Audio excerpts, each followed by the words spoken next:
Welcome back, or welcome to the Cognitive Athlete Podcast with me, your host, Clint Rahe, high performance coach, speaker, and author of The Cognitive Athlete.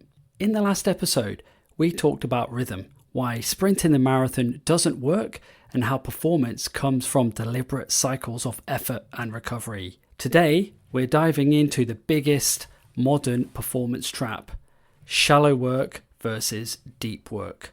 Why do we end the day exhausted yet feel like we have achieved nothing? Let's dive into it.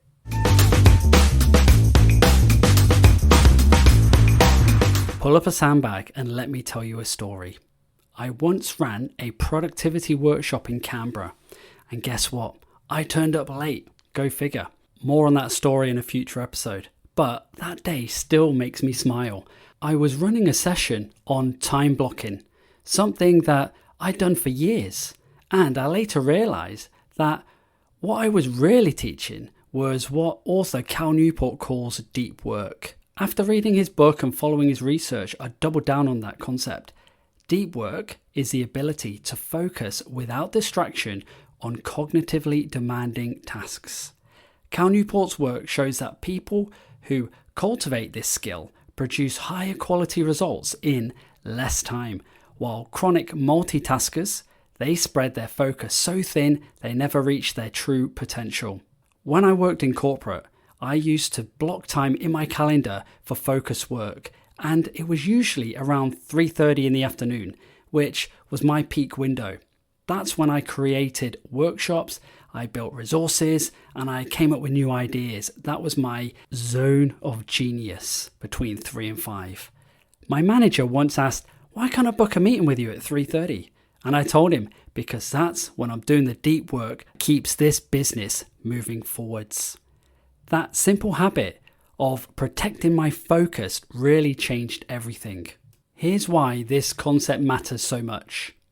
Shallow work keeps us busy, and busyness feels good, right? Every time you clear an email, tick a box, or send a message, your brain gets a tiny hit of dopamine. An instant gratification. You feel like you're achieving something. But here's the catch. Shallow work rarely creates real progress. It's maintenance work. It keeps the lights on, but it doesn't move the needle forward. Whereas deep work, on the other hand, is slower, more demanding, and often uncomfortable. It requires you to shut off your distractions and stay in the focus zone long enough for your brain to access its higher order thinking, such as creativity, problem solving, and strategy. That's where the breakthroughs happen. As mentioned, Cal Newport in his book Deep Work says it perfectly. The ability to perform deep work is becoming increasingly rare. At exactly the same time, it's becoming increasingly valuable. We live in a world built on distractions, open plan offices, instant messaging, and endless notifications. But the people who can focus deeply are going to be the ones that will stand out. And guess what? There's science behind it. Microsoft's Human Factors Lab found that constant task switching, or switch tasking, which means jumping between emails, chats, and meetings, forces your brain to re-engage over and over again. Each time you switch, it takes about 15 minutes for your focus to return to your previous task. That means if you check your inbox 10 times a day, you've lost more than 2 hours of high quality focus. They also measured brain activity during different meeting setups using EEG headsets. In back-to-back meetings, stress signals in the brain just kept climbing, like a staircase that never leveled out. But when people had short breaks, those signals dropped and focus improved.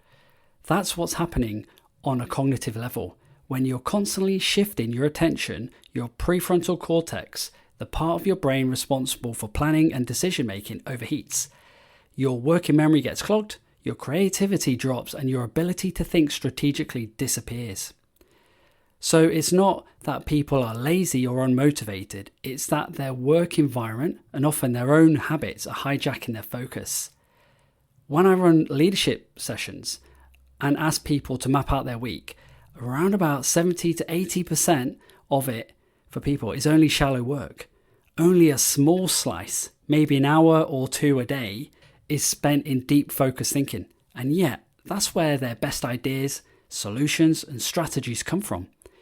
The goal isn't to eliminate shallow work completely. It's necessary. The goal is to design your week so that your shallow stuff doesn't eat up the time and energy you need for deep work. Because at the end of the day, performance doesn't come from how many tasks you complete. It comes from how often you create space to think. So, as always, here's your action step. Your challenge this week is to protect one 90-minute block for deep work. Turn off notifications, close your inbox, mute any Teams messages. Just one block of focused, uninterrupted time for something that truly matters. Think of it as training for your brain. Look, the first 10 minutes probably will feel uncomfortable. You'll want to check your phone, check your messages, but guess what? Stay with it. You're building your focus muscle. If 90 minutes feels a bit too much, start with 45 or maybe even 25 minutes. You can also use the meetings buffer method. After each meeting, you can schedule 10 minutes to breathe, reset, and jot down next steps before diving into the next thing. Actually, Microsoft Office have a really good hack on this in which you can schedule your meetings for 25 minutes instead of 30 and 55 minutes instead of 60 minutes. I have a video on the Cognitive Athlete YouTube channel that will be able to show you exactly how to do that. But remember, deep work works best when it matches your energy rhythm. For me, my peak focus is between 3 and 5 p.m. So it takes me a while to get going in the morning. So I fill that time with shallow work in the morning, or I do energizing tasks like coaching or facilitating. Then I save my heavy thinking for the afternoon. Recording podcasts is one. If you're a morning person, then what you can do is you can flip it. Use your sharpest hours, and maybe that is between 8 and 10, for your deep work, and save the admin or the emails that you do in the morning for later on when you're feeling a little bit less energized. Most people do the opposite, right? They burn the best hours of the day on all the easy tasks, and they try to think deeply when they're just exhausted in the afternoon. I see it time and time again. So for the next week, track your energy and plan your deep work around it. You'll be amazed at how much faster and better you get things done. There we go. And that's the end of this episode. And here is the takeaway that I want you to walk away thinking about.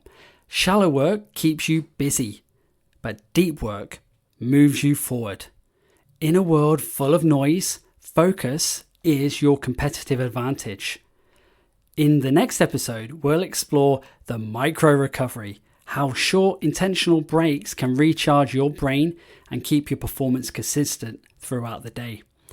Now again, if today resonated, hit follow, subscribe, share it with a colleague, and check out the website for more tools and resources. And remember, the book is out now for sale, so head over to the website or Amazon to check it out. And thanks for listening. And remember, busyness isn't progress, depth is. See you next time.